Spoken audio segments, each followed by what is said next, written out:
Pemirsa, Komisi Pemilihan Umum Provinsi Papua Pegunungan telah menetapkan hasil pemilihan Bupati Wakil Bupati Jaya Wijaya. Dua komisioner KPU Provinsi Papua Pegunungan, Melkianus Kambu dan Naftali Paweka, dalam suatu konferensi pers menjelaskan proses rekapitulasi suara dan penetapan hasil Pilkada Kabupaten Jaya Wijaya. Dua komisioner KPU Provinsi Papua Pegunungan, Melkianus Kambu dan Naftali Paweka menjelaskan proses rekapitulasi suara dan penetapan hasil Pilkada Kabupaten Jaya Wijaya sebagai hak jawab atas pemberitaan Metro TV tentang dua hal. Pertama, tentang pengambil alihan KPU Provinsi Papua Pegunungan terhadap tugas KPU Kabupaten Jaya Wijaya dalam penetapan hasil Pilkada Kabupaten Jaya Wijaya. Kedua, tentang jawaban terhadap isu penggabungan suara dalam rekapitulasi suara Pilkada Kabupaten Jaya Wijaya. Penggabungan suara dan pengambil alihan KPU Kabupaten Jaya Wijaya oleh KPU Provinsi Papua Pegunungan. Dengan ini perlu kami sampaikan bahwa Komisi Pemilihan Umum Provinsi Papua Pegunungan Wamena 14 Desember 2024 yang terhormat pimpinan redaksi Metro TV di Jakarta.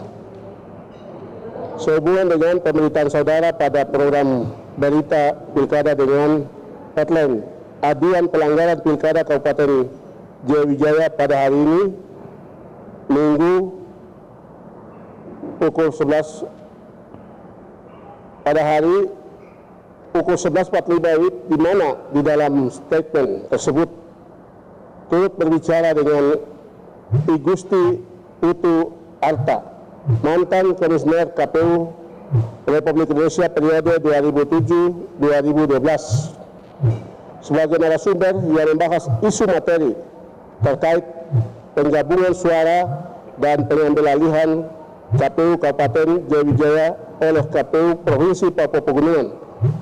Dengan ini perlu kami sampaikan bahwa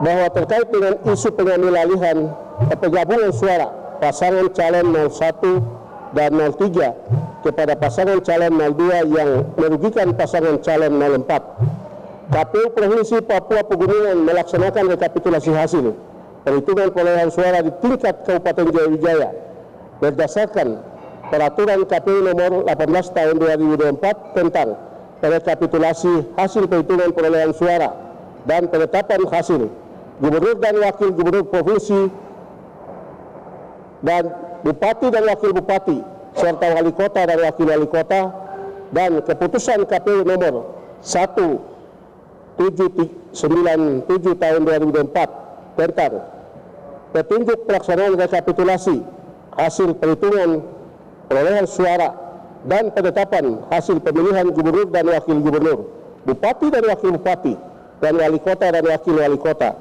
di mana perhitungan perolehan suara dilaksanakan berjenjang dari tingkat TPS yang selanjutnya dilaksanakan rekapitulasi di tingkat kecamatan, distrik, lalu berikutnya lakukan rekapitulasi tingkat kabupaten, sehingga tidak ada penggabungan suara untuk paslon tertentu karena perhitungan perolehan suara didasarkan oleh C hasil di tingkat TPS. Dan dua, bahwa terkait isu pengambil alihan KPU Kabupaten Jaya Wijaya oleh Provinsi Papua Pegunungan, hal ini didasarkan oleh keputusan Komisi Pemilihan Umum nomor 1820 tahun 2024 tentang pengambil alihan tugas, wewenang dan kewajiban Komisi Pemilihan Umum Kabupaten Jaya Wijaya oleh Komisi Pemilihan Umum Provinsi Papua Pegunungan yang ditetapkan pada 3 Desember 2024 dan berlaku pada tanggal ditetapkan sampai dengan Komisi Pemilihan Umum Kabupaten Jaya Wijaya dapat melaksanakan tugas, wewenang dan kewajiban. Surat tersebut adalah yang dikeluarkan oleh KPU RI. Inilah suratnya yang menjadi dasar jurisprudensi atau menjadi dasar bagi KPU Provinsi Papua Pegunungan untuk mengambil alih KPU Jaya Wijaya. Mengapa kami ambil alih? Karena 3 anggota KPU Jaya Wijaya itu diberhentikan oleh Dewan Kehormatan Penyelenggara Pemilu, sehingga KPU Provinsi Papua Pegunungan diberikan tugas oleh Komisi Pemilihan Umum Republik Indonesia yang keputusannya adalah 1820 tahun 2024 tentang pengambilalihan tugas, wewenang, dan kewajiban Komisi Pemilihan Umum Kabupaten Jayawijaya oleh Komisi Pemilihan Umum Provinsi Papua Pegunungan. Kami tidak lakukan rekapitulasi di Kabupaten Jayawijaya berdasarkan dokumen dasar surat ini. Jadi pada kesempatan ini kami harap bahwa pengambilalihan itu berdasarkan surat yang diberikan oleh KPU Republik Indonesia. Dengan hak jawab ini disampaikan, semoga menjadi perhatian serius bagi Bapak, Ibu, dan tim redaksi Metro TV. Atas kerjasama kami ucapkan terima kasih Ketua Komisi Pemilihan Umum Provinsi Papua Pegunungan, Daniel Jingga.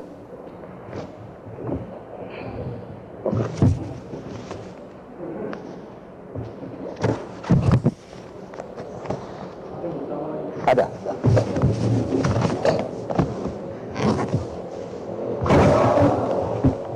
Undang-Undang Nomor 7 Tahun 2017 tentang Pemilu dan Peraturan KPU, dan juga Undang-Undang Nomor 1 Tahun 2015 perubahan pada Undang-Undang Nomor 10 Tahun 2016 tentang pemilihan gubernur dan wakil gubernur, bupati dan wakil bupati, dan juga PKPU, Peraturan Komisi Pemilihan Umum dan Petunjuk Teknis, tidak ada yang mengatur tentang penggabungan suara.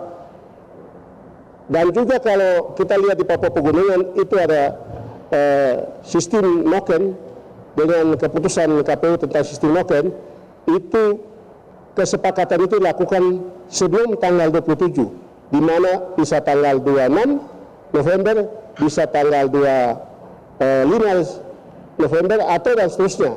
Kalau di atas tanggal 28, 29 setelah pemungutan pada tanggal 27, itu tidak ada penggabungan, tidak ada koalisi yang dilakukan oleh calon.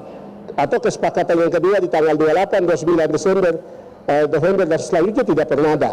Jadi kami sudah menyampaikan di beberapa daerah, baik itu di Pegunungan Bintang, di Lanijaya, di Tolikara, di Jayawijaya ini, bahwa tidak ada penggabungan, karena dalam aturan perundang-undangan dalam PKPU maupun PKPU kita tidak ada yang mengatur tentang, tidak ada ayat pasal atau ayat poin yang mengatur tentang penggabungan atau koalisi. Dan kami menetapkan sesuai dengan aturan perundang-undangan. Kami laksanakan sesuai dengan peraturan perundang-undangan, yaitu Undang-Undang Pilkada Nomor 16 Tahun 2000, Undang-Undang Pilkada Nomor 10 Tahun 2016 maupun peraturan KPU. Jadi kita sudah lakukan terutama PKPU tentang rekapitulasi, yaitu 18 Tahun 2024, sehingga semua prosesnya sesuai dengan aturan perundang. Jelajahi cara baru mendapatkan informasi. Download Metro TV Extend sekarang.